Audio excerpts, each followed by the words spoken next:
Solve करने के लिए बोला गया है 2 cos² x plus 3 sin x equals to 0। कैसे सॉल्व करेंगे? पहले cos को साइन में कन्वर्ट कर लेते हैं। कैसे करेंगे? cos² x का साइन और cos का कुछ स्क्वायर का कुछ रिलेशन है।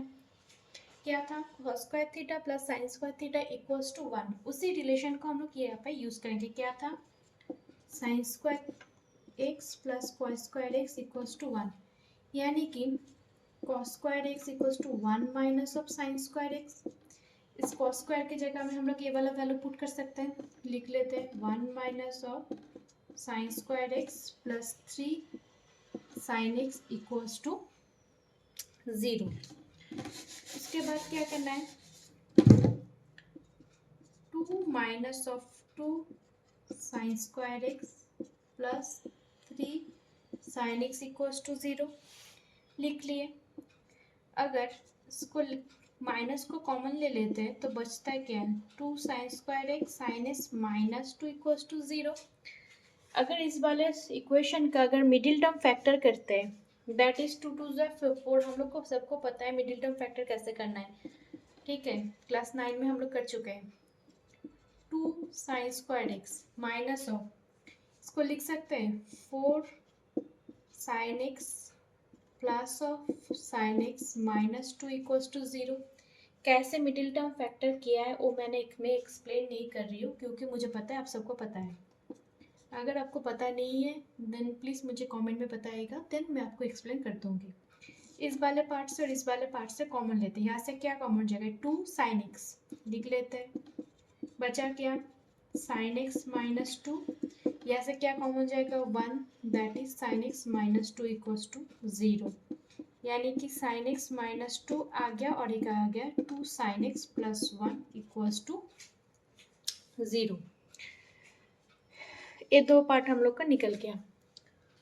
अब इस साइड में लिख लेते हैं। ठीक है, sin x minus 2 equals to 0। This implies sin x equals to 2, but sin x equals to 2 is not possible, is not possible। क्यों? अगर हम लोग देखते हैं साइन का वैल्यू अगर चेक करते हैं, ठीक है, उसका साइन का वैल्यू कहा कि 0 से 1 के अंदर ही लाई करता है, तो sin x equals to 2 is not possible. Okay, तो ये वाला पार्ट हो गया कैंसिल, इसको हम लोग नहीं निकालेंगे। नेक्स्ट कौन सा वाला पार्ट है?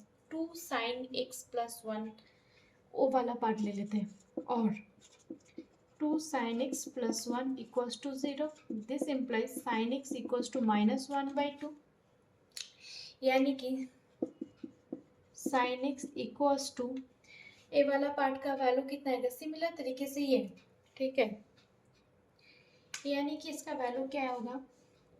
साइन 30 का वैल्यू मतलब दैट इज साइन ऑफ π/30, यानी कि π/6 का वैल्यू आता है 1/2। तो इसको हम लिख सकते हैं साइन ऑफ पाई प्लस π/6। क्यों लिखना है पाई प्लस π/6? चेक कर लेते हैं। पाई प्लस दैट इज चला गया साइन किसके घर में? tan के घर में, यानी कि क्या हो जाएगा? नेगेटिव आ जाएगा।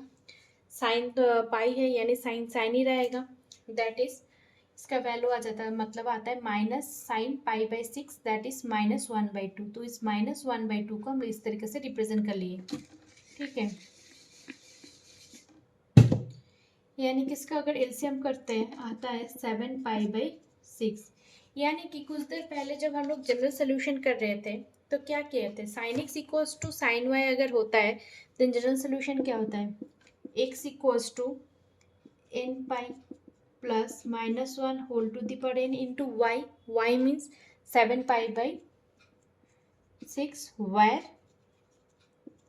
n belongs to set of integer z।